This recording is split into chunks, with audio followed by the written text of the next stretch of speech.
Hello to everybody out there in this great big world. Yes, this is your brother Dana coming to you from the city of Chicago. Shalom, shalom to all of my precious Hebrew family members. Shalom. I was on Facebook the other night and I saw a gentleman share. It caught my eye. The title of this book, he said you had to read. And it says, How White Folks Got So Rich. The Untold Story of American White Supremacy. And something inside of me said, get that book. And so I went and ordered it and I began to read it. And tonight I was setting some time aside to read some more. And I would simply ask that you would allow me to read this chapter called Slavery, the most profitable business in all time. And once again, I can't promise you that I will make it through this chapter without losing some control. Because the depth of pain and shame that my heart feels for those of you who are his precious chosen at times is greater than I can contain. And so slavery, the most profitable business of all time. Everything in the Western world, its cities, institutions, wealth is built on the profits of black slavery. Paris, Rome, London, New York, name the place, and its riches are the spoils of the greatest criminal endeavor in the history of the universe. If all the books were ever written were dedicated solely to this subject, they could only begin to elaborate on that shameful fact. According to leading sociologist Joseph R. Fegan, the sum total of the worth of all the black labor stolen by whites through the means of legal slavery, legal segregation, and the contemporary racial discrimination is truly staggering. Perhaps into the ranges of 5 to $24 trillion. 5 to $24 trillion.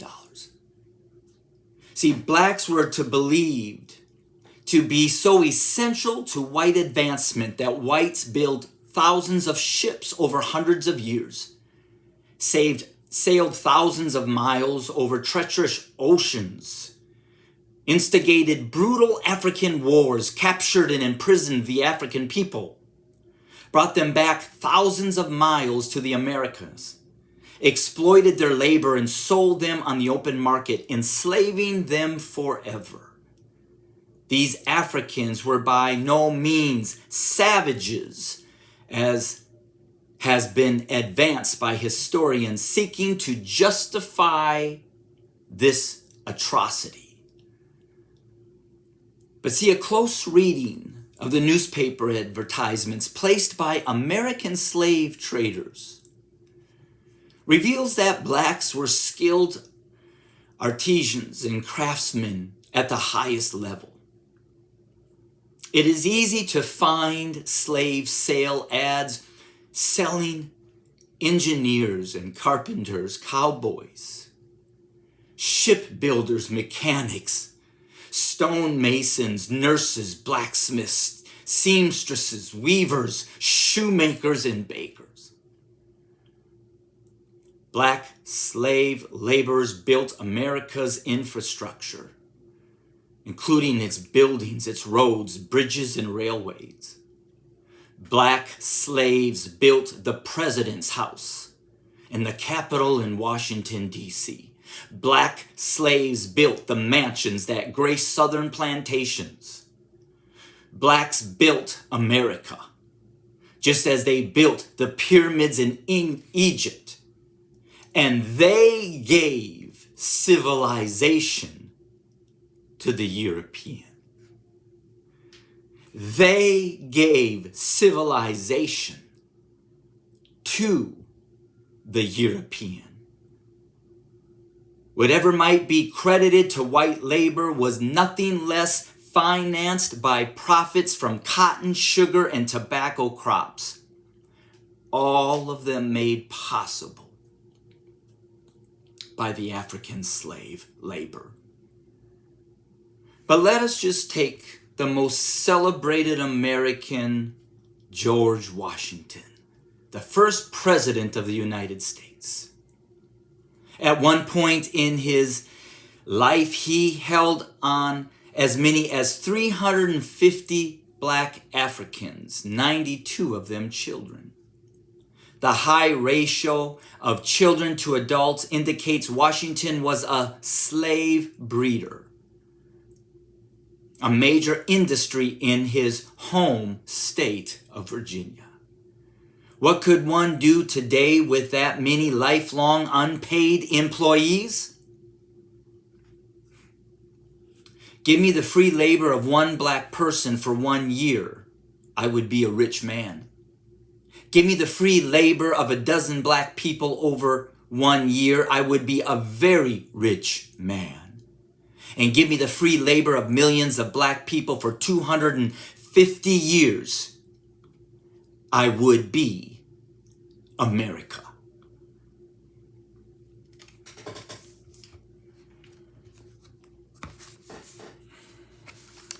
Guess that got a little dark.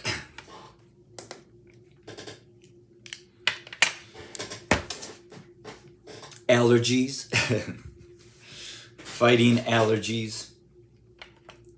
I'm not tired. I'm not depressed. I'm fighting allergies. But all this incredible information that is coming to the surface again and again and again and again reveals this to me and confirms over and over that you, my black brothers and sisters, those of you that have roots in the slave trade of the ships of the Atlantic slave trade, you are the chosen people of the Most High Yah. Your labor built modern-day white America after they destroyed the beauty of this continent of those that were here before them.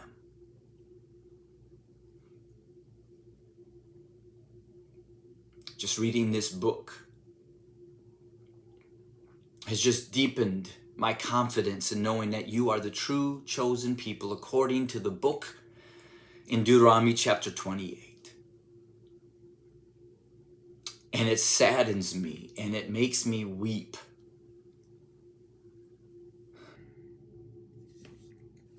Just to think, how much truth.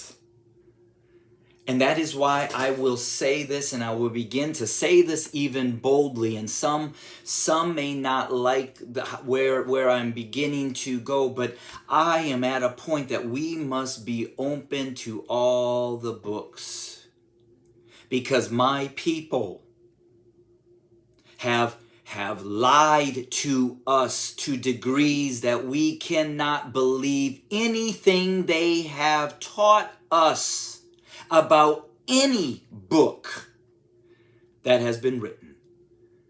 Because if I believed them, I would not believe that you are the true chosen people. If I believed them, I would not have believed the beauty of the Apocrypha. And so I must read these books and other books with a pure heart to seek the truth of how much my white ancestors have buried the truth. I began to weep tonight when I specifically read in that chapter that we have taught that your ancestors were savages. And then as you went with me, I read that when you were looking at advertisements from these white slave masters, they made it very clear that the slaves that they owned were engineers and seamstresses and bakers and inventors, and look how we have stripped you of all that to make you believe that you are nothing. And yet, in the depths of my heart, when I read those words, it pricked my own heart that even I didn't even realize that I think of you as slaves, but I've never ever gotten to that place until I read that chapter and that portion that said they weren't slaves. They were carpenters and engineers and inventors. They were the authors of civilization that this book said was given to us, Europeans.